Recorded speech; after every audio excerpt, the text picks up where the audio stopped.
Make sure the sound is turned off.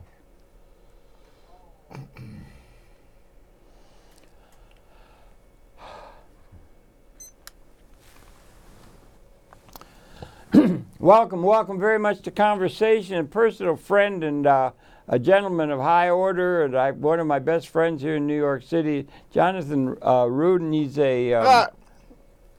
Jonathn Rubiin. I've often called you Rubin, but it's Rubin. Jonathn Rubiin. We're such good friends that I could always call you Jonathn Rubiin. You'd always answer, but now it's Jonathn Rubiin, of course. Rubin. Okay, that'll make it.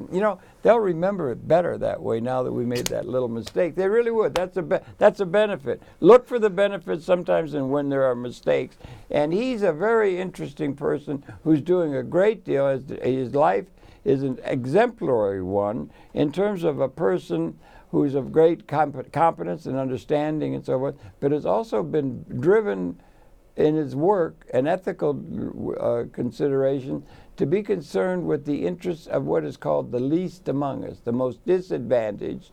And he's led a career in that direction, and he's a major spokesman for the issues involved around the concern of society for the least or the least advantaged among us, rather than only the winners and that kind of thing. And Jonathn, welcome so much to Conversation. Thank you so much for having me on the show, Harold. It's good, really good to have you. We've been in touch over the years and everything. Yes, we have. Now, share with me and the audience and so your own background. You're a New Yorker, I guess, and everything. So share your own background, born and raised, a little bit, education, and then let's get talking about the issue of how can we best, people of concern, be significantly interested in the interest protecting the interest of what is called the least among us. So I was born in New York City. I was raised in New York, and I have a BA from Columbia College, a very fine institution, a lot of distinguished professors. I had the opportunity to study under some very amazing people like James P. Shenton and another very well-known professor I studied under in the media world was Andrew Saris. And my family lives here in the city. Yes. Or I should say my immediate family on the west side. And I'm very fortunate to have been raised in New York. New York is a very good place for opportunity, responsibility, freedom, and community. And those facts are not necessarily, especially the concept of community, is not respected everywhere in this country.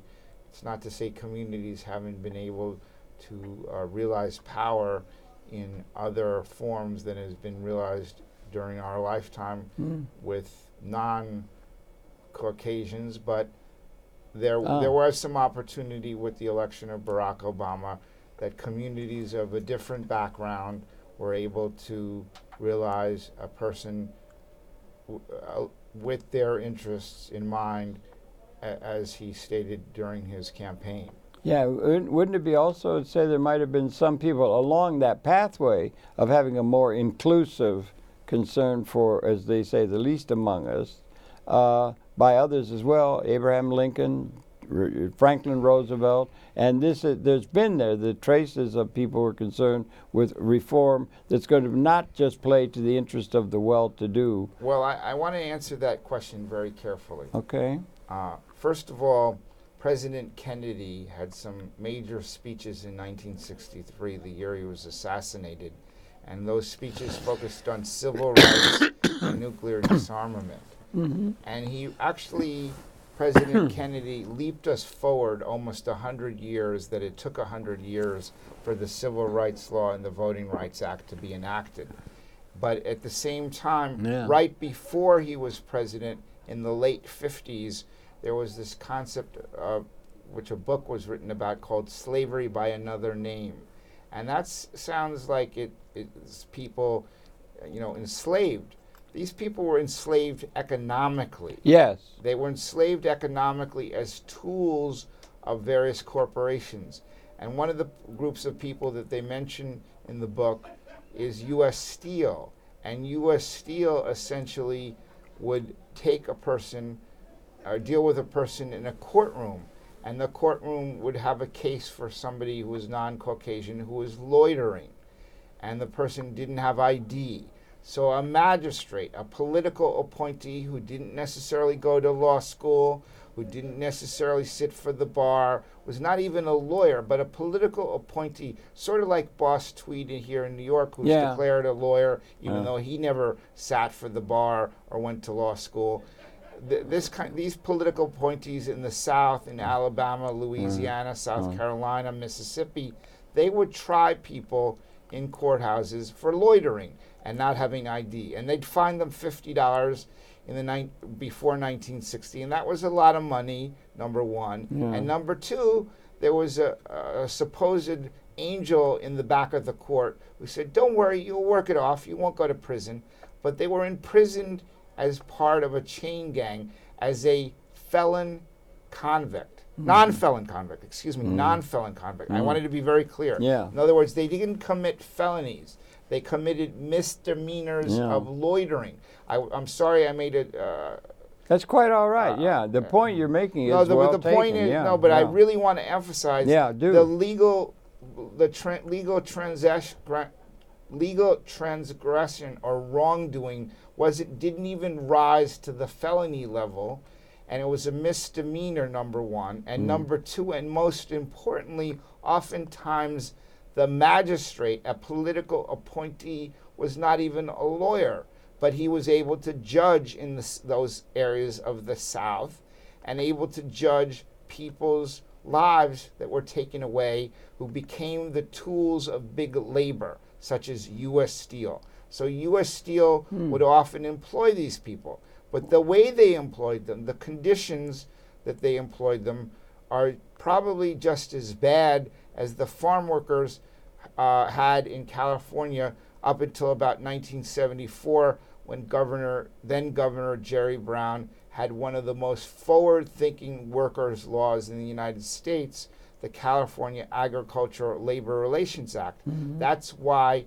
2 times when he got to New York, his campaign was affected by the big money operations of New York. New York, with its managers, its corporate people, and its people of large wealth, was not willing to let Jerry Brown, a worker-oriented person who came from a good background. His father was governor before that, and he wasn't by any means a lower-class person, but he had an empathy for the lower class, and he hammered out, through a lot of work and a lot of efforts by Cesar Chavez to make that concept of workers' rights known, he hammered out one of the best labor laws on the books in the last 50 years. Yeah, you jumped around a little bit there. You got the Alexander woman, what's her first name, who wrote the new book, The New Jim Crow.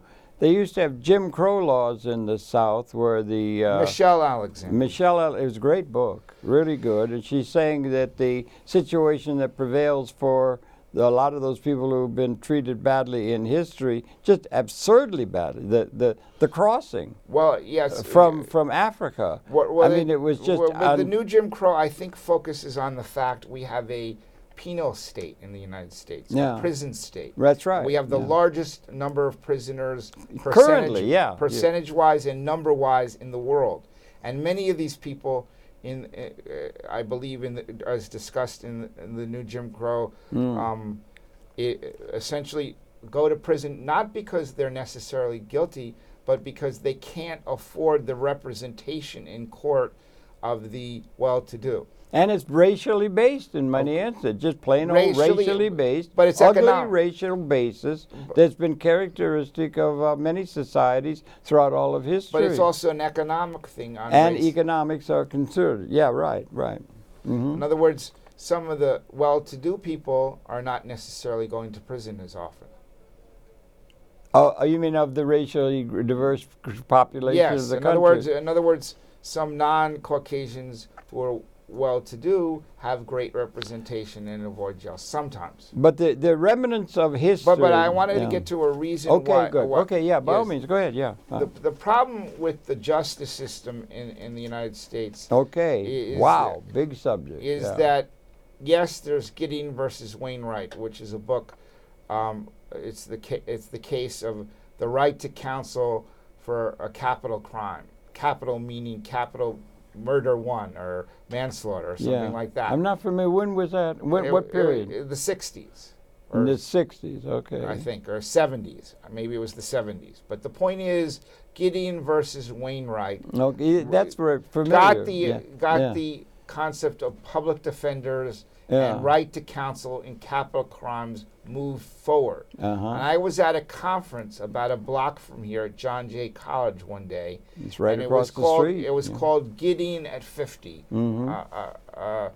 A retrospective or something to that effect. And many of the speakers basically said, you know what, the right to counsel law in capital crimes and the public defenders and the people getting legal services because of their indigence, most of these defense attorneys who do represent the poor in criminal matters are concerned about the poor, but often plead out the cases because of their heavy caseload, their lack of resources, lack of support staff, and lack of ability to take on a district attorney's office that might field 5 to 10 people working against their client. And that all helps to recertify the principles that were without any really justified merit out of history by those who want to cling to those outdated ways of thinking that are not related to justice. And some of the people fought that trend is to incorporate the evils of the past, which is characteristic of the overall pattern of humanity. And we ought to celebrate the people who stood up against the force of retrograde or even of regression, or verifying the worst of what was part of the historical record coming out of history, which has never been in the mass really just in a universal kind of way that we might be trying to move toward in the modern period. I understand what you're focused on, which is helping and easing the comforts of the people who are the lower classes. And I certainly believe in that as a tenant advocate or guardian. You're practicing, your life's work is to take care of their interests such as they are. Yes, but I want to give credit. For it. I want to give credit to City Councilman Mark Levine, who represents north of 116th Street mostly, or north of 110th, as well as Mayor de Blasio in this particular situation. Intro 214A, the right to counsel in housing court was enacted on August 11th of 2017. It was signed into law. That's just recent. That's just yesterday. Interesting. It's about 6 months ago. Okay, And basically that law says if you're below the federal poverty guidelines, you have the right to an attorney, a legal services attorney, to represent you in cases where you might be evicted. And that's made more work for some lawyers. It's generated some budgetary considerations by the mayor to support the legal services groups of New York City. And it's also something to the effect of making sure there are less evictions. Well, how can they be sure that they can get somewhat competitively legal service, because legal service for those who are wealthy go for very, very high prices per hour and so forth. And how can they get the same kind of legal services or the same kind of legal protections for those who are the least among us, who most need the claim of justice to an overall system that's been dearly lacking historically? Well, I can tell you I've worked with a number of legal services attorneys in the last year. Thank you. And I was just talking with one of them last week, and she said that their legal services entity was involved in contract negotiations and bargaining and renewal of contracts to make sure that they were getting well paid. I think the legal services attorneys, if they're doing the job, are not just there as place fillers or placeholders. They're really dedicated to the social causes of the poor as People well. who've been dedicated to the causes of the poor and so forth usually have had to suffer greatly in their own fortune, that other than what they could do if they were part of the ruling class, if they had just stuck to their class rather than paying any attention to the least among us, whether it was the slaves of ancient Rome or the slavery of all kinds of citizens, situations that have existed throughout the human experience.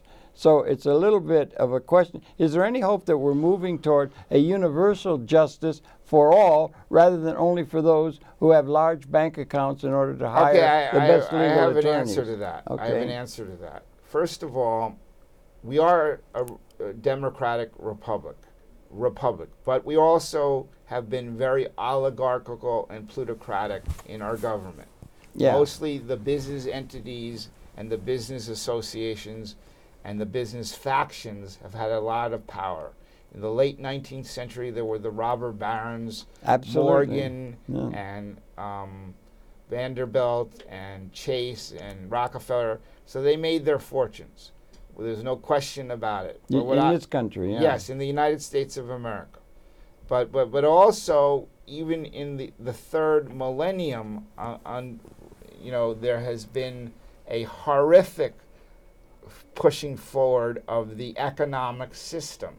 First of all, as well known in a book by Robert Fitch called The Assassination of New York, he talks about the fire industries.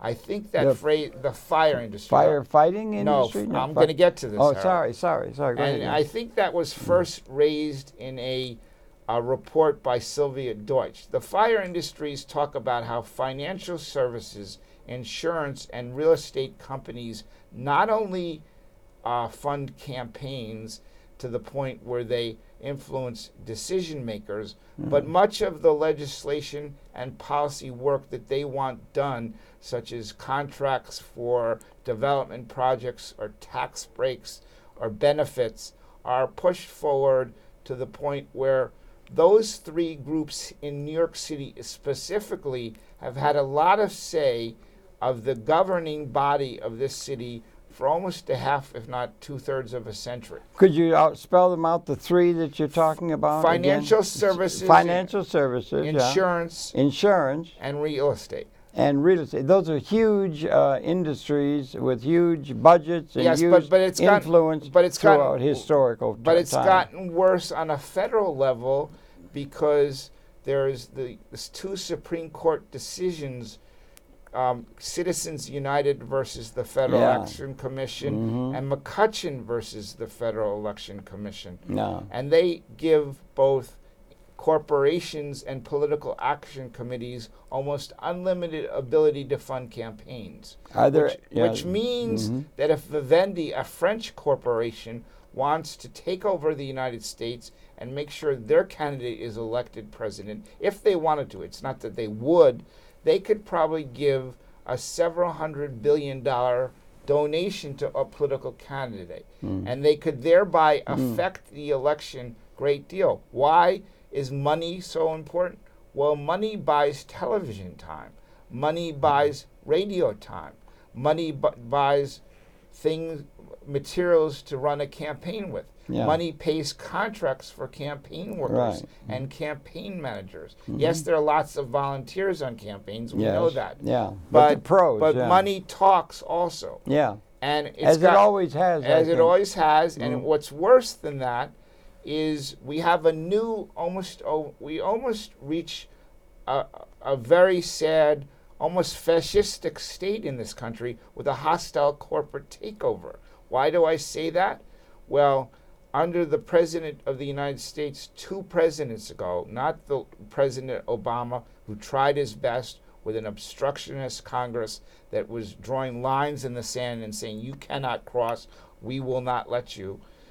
President George W. Bush and his Darth Vader Vice President, Dark Dick Cheney, they did their hostile corporate takeover because Cheney was the Office of Economic Opportunity chairman during the Nixon administration, and Cheney basically declared environmental war on the United States in about 1974, and he realized his saving grace, way to make millions, with the Halliburton loophole waiver of the Clean Air Act, the Clean Water Act, the Resources Conservation Recovery Act, and the Safe Drinking Water Act, which gave a waiver with the 2005 National Energy Act so that fracking could take place. And so now we have the oil and gas companies taking over America with the Trump administration, because we have oil and gas company mouthpieces with Rex Tillerson,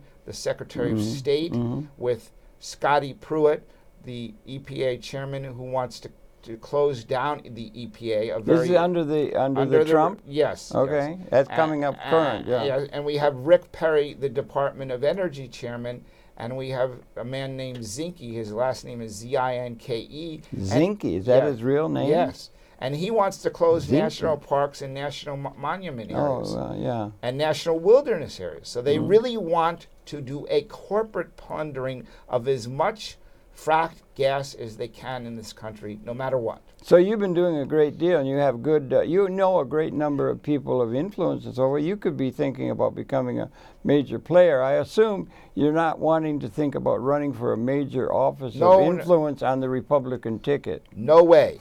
No way. Because you know what? I'm making a rather joke. I understand the joke. I want to say something, because first of all, there are a lot of Republicans, because you talk about history, and I studied history in college. There are a number of Republicans who are populists, who are progressives, who are in favor of civil rights. That includes Teddy Roosevelt? No, I'm going to say the ones I want to say. Okay, by all means. Abraham Lincoln. Yeah, he was pretty good. Charles Sumner. Thaddeus Stevens. Jacob Javits. Specifically, those are the leading ones. Okay. I'm not against Teddy Roosevelt. Teddy Roosevelt was an environmental giant, and he was a progressive. But I would say the policies of Lincoln, Thaddeus Stevens, and Charles Sumner, who suffered the caning on the floor of the Senate, where he was literally beaten on the floor of the Senate with a cane, and also Jacob Javits, who, besides being a very progressive civil rights-oriented senator, was a writer and an actor of the War Making Powers Act, which is very, very important in this day of executive action and executive power. Executive. And so who have been some of the people that have been in that vein, in your view, in terms of what do we mean when we say progressive? What are the hallmarks of a progressive view of the human condition and the political possibilities and realities? Either Republican, Democrat, who have been the leaders of the caring for the least of issues that basically improve the condition of those the least powerful and the least affluent and so forth among us. Who have been some of our heroes? I want to say what you're driving at. Yeah. You're driving at that government shouldn't be business as usual, and that government should be for the people. Those are that's one view of government, Yes, but government also is somewhat for itself through the lobbyists. Which there are a lot of people who are for themselves. Yes. Particularly people of great influence and what is called power. But also, I want to drive home a point. Yes, do, please. Federalist Paper number 10. Okay. Hamilton, Jay, and Madison, not Jefferson, as we said on the last show. Hamilton, Jay, and Madison, that talked right then in 1789 or so about the power, and it warned about the rise of factions and associations. Associations, it meant business enterprises. And I am not anti-business entirely. I'm afforded an opportunity in life because my father was a publisher and a very, very successful businessman. Very successful. He started out lower middle class. His father was dead at 19, meaning my father was 19 when his father died at 47. And that's very hard. I was 13 when my father died at 48. Okay. And my father died at the turn of the century. That was the average age for an American male was 48. It's now Right. 78 But to 80. That's some progress. But my For father's science. father was an immigrant and may not have received the best health care. Generally the people at the lower end have not received good health care So- or anything else. So what good. I was driving at, there are a lot of folks in history that I think are government types who are good. I can name two here in New York City who I thought served the interest of the people Okay. in my lifetime. They were public advocate Mark Green and Comptroller Liz Holtzman. Okay. But I wanted to say Yeah. something about power, and I wanted to Please say do. something about government. Please I do, think the yeah. most gutsy American individual concerned about government was Daniel Ellsberg, who was discussed in The Fog of War Yep. and is discussed in Daniel Ellsberg, The Most Dangerous Man in America, and Okay. is discussed Yeah. in the new movie The Post, which also shows the courage of Ben Bradley and At Watergate. huh? but also the Mrs. Take it easy. It'll come. Maybe. Mrs. Graham, Catherine Graham. I got it. Oh, of the Post. It was the publisher Yeah, of the Post. the It was yeah. one of the leading women Yeah. publishers Yeah. of her time in the 60s and 70s. Yeah. In the 60s and early 70s, there were not many publishers or head of corporations. She got it mostly through the inheritance of her father and the death of her husband, which Yeah. is tragic for her, but in a sense, she was not really. She did a very, very gutsy job, as depicted in the movie The Post, of going with the story and publishing the Pentagon You're talking paper. about the Pentagon paper, yeah, also, and Yes. then all the Watergate Yes, stuff, yeah. but I think Mr. Ellsberg was important because he looked at Truman through Nixon, and he said that the government was not telling us the truth on what was going on in Southeast Asia. They were not. And a glaring example It was of that. horrible. A Horrible. glaring example of that is depicted in the book Sideshow by William Shawcross, a New York Times reporter. Don't know it. That's good. Yeah. Yeah. When was it out? Is it out In the new or no? 70s, I think. In the 70s, the book was. Yes. Okay, yeah. Okay. And the book Sideshow Yeah. basically shows that Richard Nixon and Henry Kissinger carried out a secret war. Mhm. And that war didn't Laos, have... yeah. No, Cambodia. Cambodia, that's what I was getting to, yeah. We right, bombed yeah. Cambodia. Horrible. More bombing, War crimes. More bombing than before or since in any other war. We destroyed the fertile earth. Why was that so bad for the Cambodian people? Well, fortunately, many of them did not die through that bombing, but they died as an effect of that Agent bombing. Orange? No, hear me Yeah, out. okay. They died as an effect of that bombing Oh. because there were 2 million casualties of the bombing, but they were mostly casualties of a civil war where they fought over the staple crop of rice and food. They didn't have the food because the food wouldn't grow. The food wouldn't grow, of course, because of Agent Orange. And Horrible of course, stuff, because yeah. of the bombing. Yeah. So we destroyed their ability There to... were war crimes. There Yes, were war crimes. Henry but I don't- Kissinger... But if you're I powerful... wanted to say, I Okay, had go the ahead. opportunity to shake Henry Kissinger's hand, and I did not want to do so. Yeah, but if you're powerful enough, you can get away with war crimes. But if you're not powerful enough, you can be executed for them. Absolutely. Is it something wrong in that kind of a situation? Well, we live in a or soc- that situation writ large?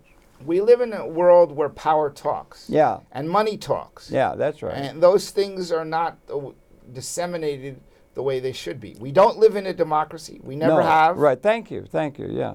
And Is it possible that we might at some time? Well, or is it an impossible I also dream wanted to say that we some- can have elemental justice for all? I wanted to get back to New York City because that's Okay, where we by were. all means, you are an ad litem, I take you. No, in the we courts discussed and- the right yeah. to counsel law Yeah. 214A, but I also wanted to say the mayor, in a good way, he made five to several appointees to what's known as the Rent Guidelines Board. Why is that board so important? Well, that board fixes the percentage increases of the new leases of rent-stabilized leases.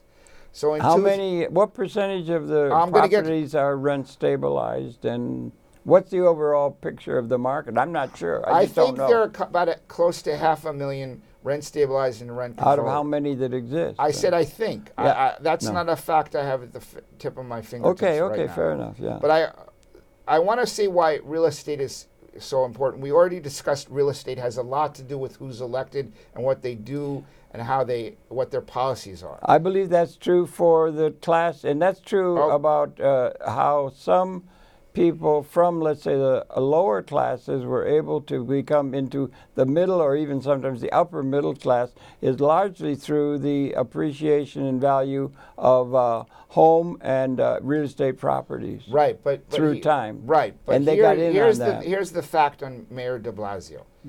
He's a Democrat. I'm not on this particular fact. I laud him greatly. With his appointments of the Rent Guidelines Board, he kept the 2013 and 2014 and the 2014 to 2015 rent increases at 1% for rent stabilized leases. Yeah. And for 2015 and 16 and 2016 and 17, he kept them at 0%. So he fixated the best pro-tenant aspect of housing in 63 years of the rent guidelines. Now let me ask wait, you. Wait. Well, all right. I got an addendum to that. But go ahead. Go on. Go ahead. Yeah. Why is real estate so important? Why are we all focused on? It's the one thing. No, hold on. Right. Hold on. I read this very important book by a man named William Tucker. William Tucker, the writer. And William Tucker, the writer, wrote this book called The Excluded Americans,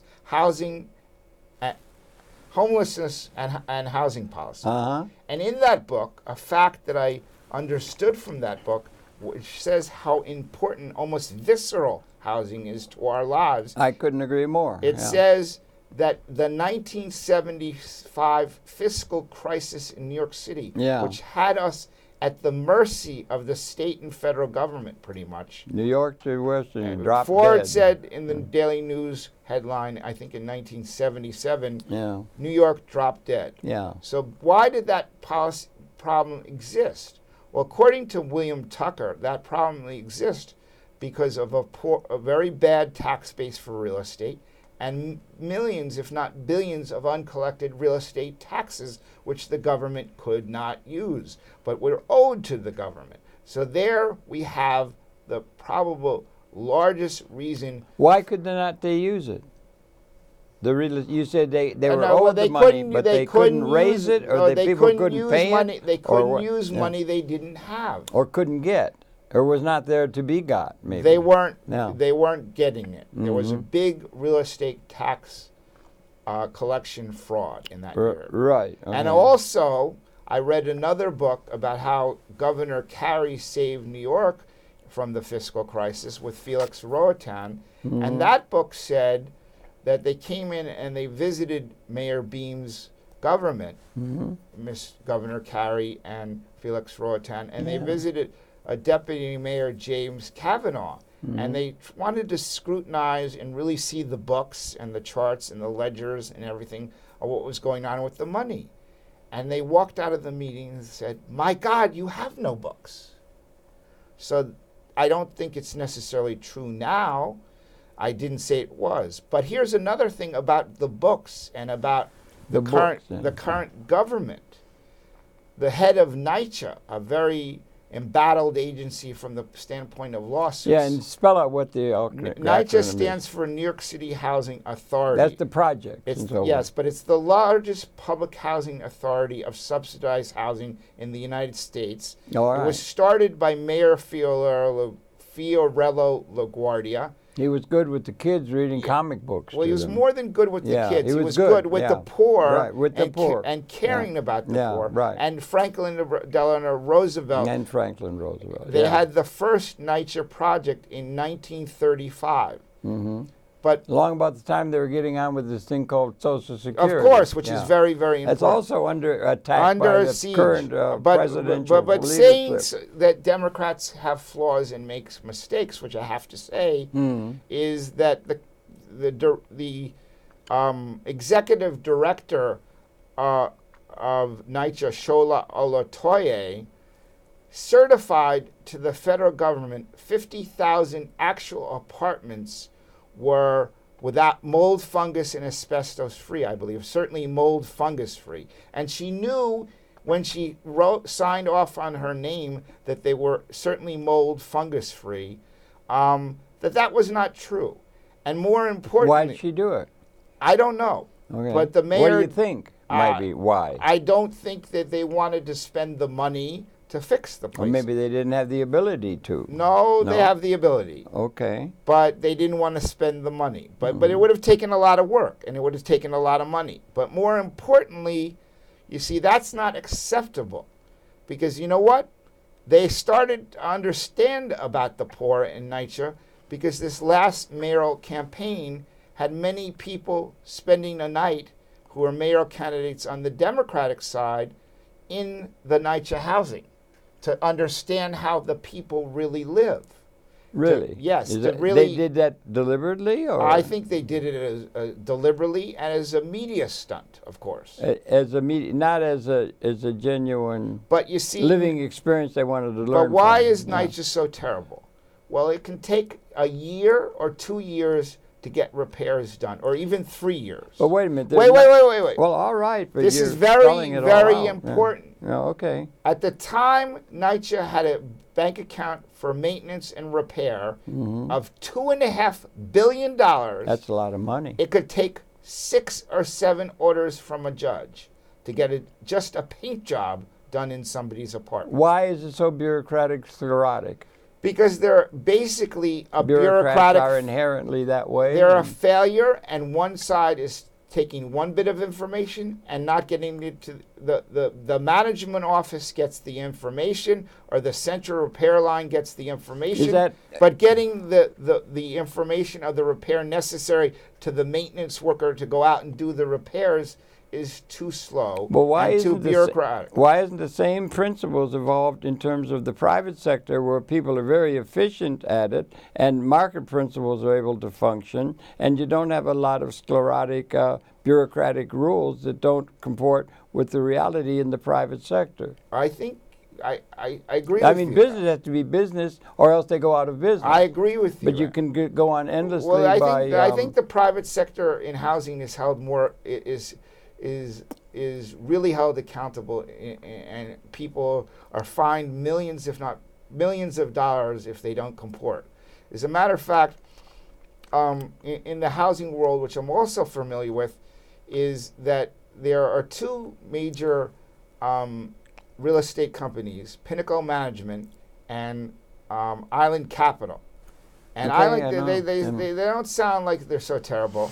But Pinnacle Management has been known to violate the law very seriously and to delay repairs very seriously. There's been a lot of that going on in society in general. But without naming names on the specifics here, because I know of a Democratic office holder who has benefited from Island Capital, I will say that Island Capital made a settlement, I think in 1997 or so, that on their buildings with 500,000 condition violations, the Island Capital buildings, that the Island Capital CEO, Andrew Farrar, would not go to jail. He paid $19 million.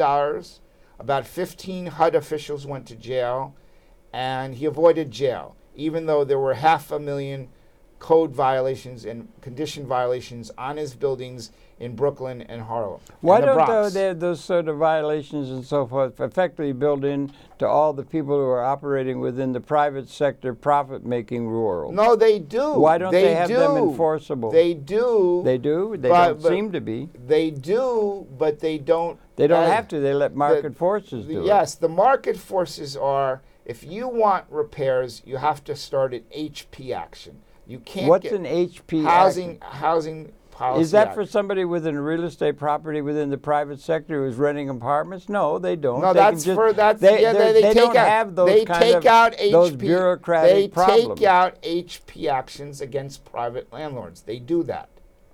Okay, go on. I just don't know what the reality is there. Yeah. But the big point is, though, very few of the tenants who are struggling right now as part of the 90 to 99% who don't live as super elites, like we're all in this room a part of the 99% who are not super elites, who are struggling to get by, who are living on fixed incomes. And so lots of the people, more or less, lots of the people on fixed incomes can't afford the attorney for 3 to 5 years to really nail the landlord. No, the money's all going to the top. Right. As always it has throughout all of human history, incidentally. It's not like it's something unusual. Right. But another factor that I wanted to talk about as well, we've covered the fire industries, we've covered the right to counsel, we covered NYCHA. We haven't really focused on the constitutional crisis in the United States. Okay, talk to me about that. One of the most amazing things in this country is we're governed primarily, up until recently, by the concept of the rule of law. Yeah. But starting with Reagan, there have been something known as executive orders. Yeah. But Teddy Roosevelt had something called a presidential order as well, but he wasn't really using that very widespread. He did that to save some land for bird conservation and wilderness conservation in the West and the South. He didn't use a lot of executive orders. I think he used under 15 of them. But under Reagan, there were hundreds, or at least tens of executive orders, if not hundreds. And the same thing for everyone who wanted to preserve that principle, way in which the economy is organized. Well, yes, sector. Of course, but it's also asserting that, well, I got elected president, and therefore the country's got to listen to me. And as an example of, I think, an executive order was that act we talked about, the 2005 National Energy Act, I think, although I haven't done my research carefully about that. But the point is, Darth Vader Dick Cheney got his executive order in with the Halliburton loophole, or the fracking waiver. And it may have been legislated through the Congress, but I don't think so. And so you see that executive order of the waiver for fracking, which is horizontal hydraulic gas drilling, fracturing, is very bad because it gave a corporate domination to the energy policy. And it tapped into a lot of energy. Right, it did.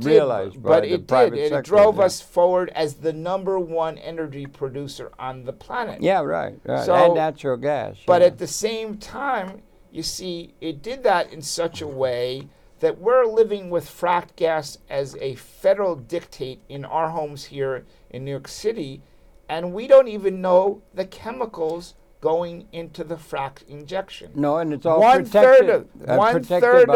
One third of them are in the public domain. Some people know, and about 25 of them are carcinogens. They include bromides, arsenic, radon, uranium, methane, and things like that, and very bad chemicals.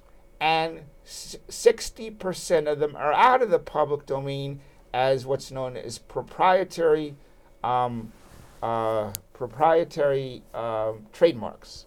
And that's not really fair, because you know what? Those corporations making billions over our use of a stove or a radiator are not even concerned with the public health. I don't understand over a stove or a radiator. In other words, the frack gas comes into your radiator and the frack gas comes into your stove. In New York City. It comes in right now as a federal dictate. It was decided. And the frack gas hold on. It's carrying contaminants or something? Loads of the contaminants. Okay. Loads of, about 25 carcinogens. And has that all been made available to all the political leadership? Well, but I will say, in sort of concession to the tremendous organizing and the tremendous amount of concern with the public health, that Governor Andrew Cuomo in 2013 put up a moratorium on any new fracking wells built in New York State. Is it effectively being able to assert itself? Yes, there are no new wells. You're up against some real powerful interests. Yes, particularly with millions of dollars. Particularly with the federal. T-Bone Pickens from Texas put in $67 billion to persuade government decision makers to let the fracking happen. It's happening in 26 or 27 And states. it's also wait. Well, okay, go on. Yeah, go on. So Yeah. Governor Cuomo had a very, very gutsy decision, a moratorium or end to new fracking wells in the New York area. Yeah. Why is that so significant?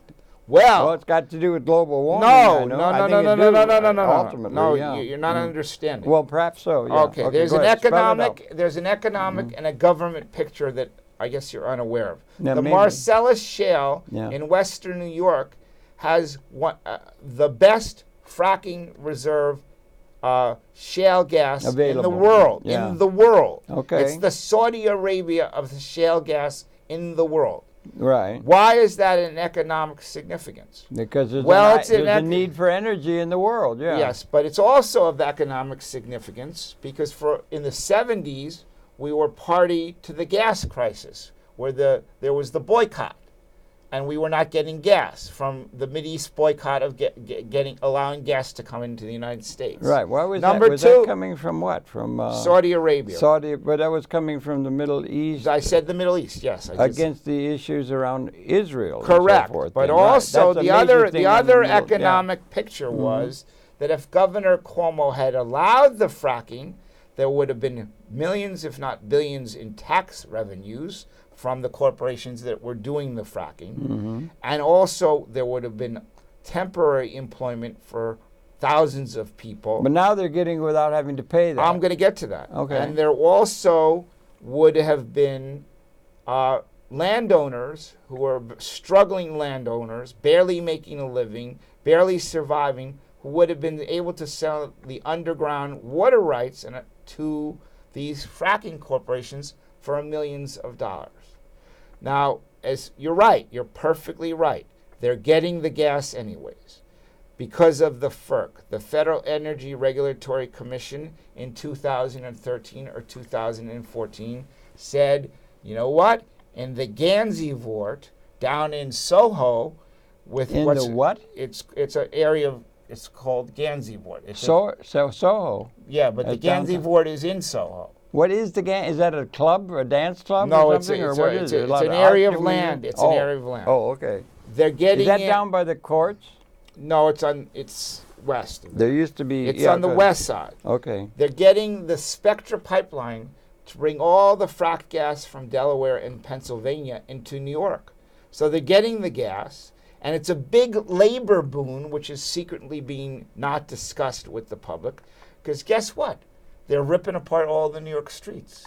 Why are they doing that? I believe they're doing that. I don't have documentation of this, but I would imagine since this is high-pressured frack gas, the old pipes are not able to take the gas. That's an assumption on your part. Is that the assumption in the popular press and so forth? I said I don't have documentation about this. Well, then maybe that's why you don't have it. But the fact is, if you look around Manhattan, there's a heck of a lot of underground drilling and underground ripping apart of streets. Yeah. And I bet they're changing the pipes, which were made 50 or hundreds of years ago, for different pressure gas to handle this high pressure frack gas, because that's the way we're going forward. So how does all that fit into the overall theme of a person who is concerned with the interests of those least among us? Well, you have, in terms of the larger issues, that is one aspect of. Well, in two cases that I'm handling or involved in right now, we're trying... In the courts, we're trying to hold NYCHA accountable for the mold fungus problem that exists in various people's apartments. Is that something that the rich elements would be fine? Let's just take advantage and throw all those people out in the street? The people who do not care about the least among us. Well, I don't know whether it would be throw them out on the street. I think it's worse. Get rid of the trash. I think it's worse than that. I think it's more predatory than that. Okay. I think some of the landlords would basically say that's their problem. They bought the property caveat emptor, let the buyer beware. Yeah. Okay. That's been evaded. Yeah. But in reality, there's a building codes, there are condition codes, interior condition codes. There are warranty of habitability codes. Things which are being gotten around by market forces? Absolutely. And vitiated? Having any reality? Well, as I said, Okay. The NYCHA director said to the federal government, without too much comment by the mayor, 50,000 apartments have no mold fungus problems. And they have mold fungus. She's this certified. is one issue. You keep going on the mold. Yes, because I know somebody who may have died of a mold fungus. Well, there probably maybe somebody more than that had died from jumping out of a window. Of There's course, lots of yes, you got a but lot of people mold involved. fungus is not only hurting the elderly with black lung disease and lung problems, it's hurting the kids who have asthma and too. it's only in NYCHA that's going on? No. Well, I don't quite know why. No, it's you're just trying to, I'm hammering the point because Mr. Olatoye, the director of NYCHA, certified to the federal government, which should, in my opinion, since this government seems to want to have a legal basis for what they're doing, that there were no mold fungus problems in 50,000 NYCHA apartments. Has this been all been out on the press? Yes, It's available to everybody. But yes. Why isn't there? There's no accountability. Righteous there's indignation? no accountability. Why is there nobody insisting on accountability by our leadership? Well, I think is I it hate the Democratic Party falling down on the job, or who's falling down? Well, it's the federal government that took the certification. You'd think the federal government would want to have some accountability. Under the current president? Yes. Don't hold your breath. I know that. No. But he comes from New York, too. But he's got a constituency among many of the least advantaged. Right. A lot of those lumpen people who make up his leadership or his support are people that could be appealed to by very negative ideas. It's worse than that. Oh, worse? There were 4 people who made lots of money at NYCHA who lost their jobs. Or retired, or resigned. Okay. But that should not be the limit to the accountability. There should be real accountability, and there should be real maintenance repair of these apartments. Okay. And it should be now. And that's an issue that you would like to help bring up in the. It's a particular one you've got a lot of attention to. Anything else to suggest? That's one suggestion that people of concern for the least among us could guard the people living in those places that could be living under difficult circumstances, for which there are laws that would protect them against a situation that the other forces are trying to get around and so forth. What other issues other than mold? The key point is accountability in accountability by the government, the courts, the government, accountability by the government, the courts, the executives, and the legislature. And who's involved? But wait a second. Okay, wait a second. Yeah. But we have a president. Yeah.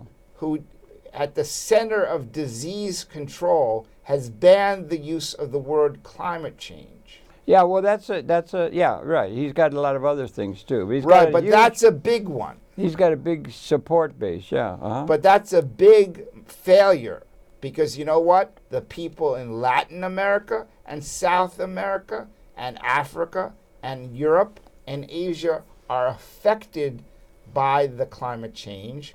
And our record here in the United States with Rex Tillerson and Rick Perry and Scott Pruitt, the oil and gas company mouthpieces of the fascist state of America, with the corporations of energy dictating to us that fossil fuels are the way to go, hell or high water to climate change. Yeah, there's a lot of profit there, And lots of big money. Yes, big money, yeah. Big money, trillions of dollars. Yeah, by the leaders. They're unconcerned with the 99% of us. Yeah, that's a political problem about who's in the White House. And I also know that we have the hostile corporate takeover because we have the penultimate CEO who actually more emphatically became a talk show host focused on the concept of a corporation and hiring and firing.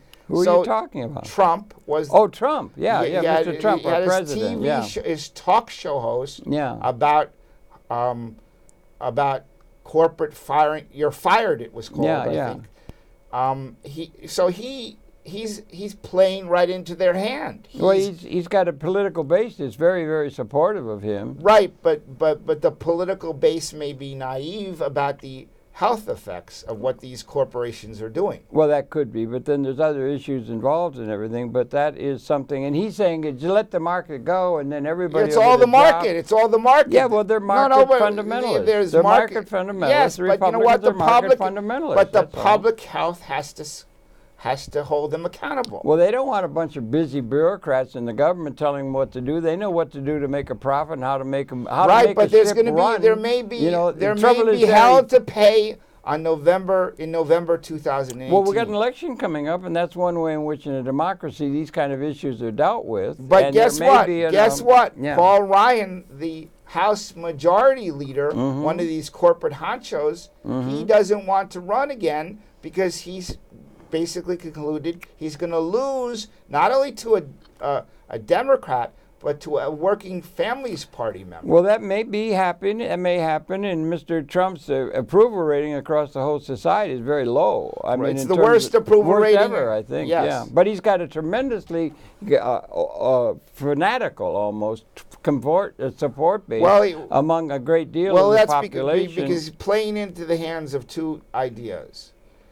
President Dwight David Eisenhower, the last non-public official who was never elected to anything but President of the United States of the 20th century. Interesting, yeah, I hadn't thought, yeah. But go Dwight on, David Eisenhower, in his farewell address, warned America of the power of the military-industrial complex and warned America. He sure was good at calling that one, wasn't he? Yeah. And warned, I'm going to explain that in a minute. And we only got about 2 minutes, so use haiku if you must. Okay, and he also warned America that we not emulate the spy state, the national security state, and the almost police state that we so hated in Russia. Yeah. Now, with regard to the military industrial complex, Raytheon, Bechtel, United Technologies, United Defense, Northrop Grumman. Those are some biggies. Those groups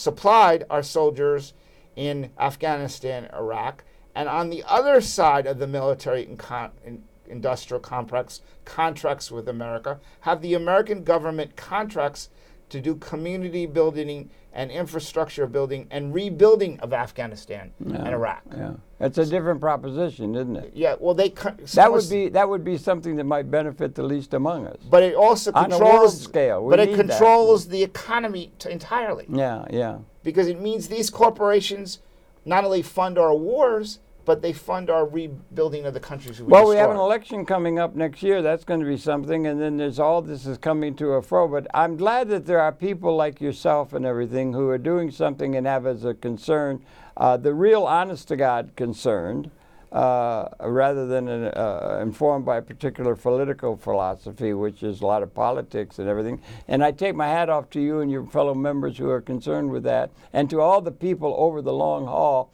Like they used to have a guy named Jesus who used to tell the emperors, take care of the least among you. They had another one called Spartacus. Right. And he used to say, take care of the least among you, and it was ignored by the power elite. And so just on that sense, thanks for taking up the cause and for calling to attention the need to deal with it.